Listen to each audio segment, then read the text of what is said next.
So I'm super blessed. We are blessed to have just amazing leading global brands as customers. And they span from making high performance sporting goods, making luxury products, clothing, shoes, forklifts, desks, furniture.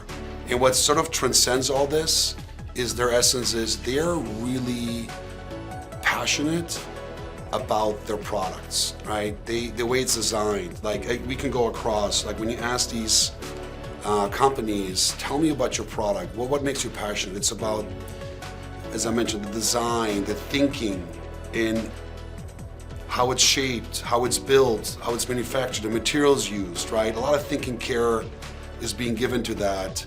Also a lot of thinking how to manufacture it. And again, it could be manufactured, it could be craftsmanship, all the way down to the manufacturing process itself.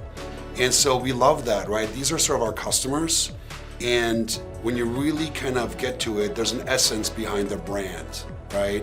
And people mistake sometimes brand being quote unquote only luxury, but every company has a brand that they're proud of that transcends one product anyway. And that's kind of what we love, because they come to us and they're like, hey, I want to trust you with this brand. I want to trust you with my genius that I put into this entire process.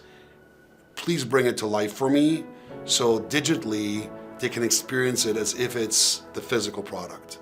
And that's kind of the customers we work with. Now, having said that, I do think in the future, most manufacturers, brands have to think like brands. Again, even the brands for brands today double down on that, because that's truly the differentiation, right? Or you become a commodity product.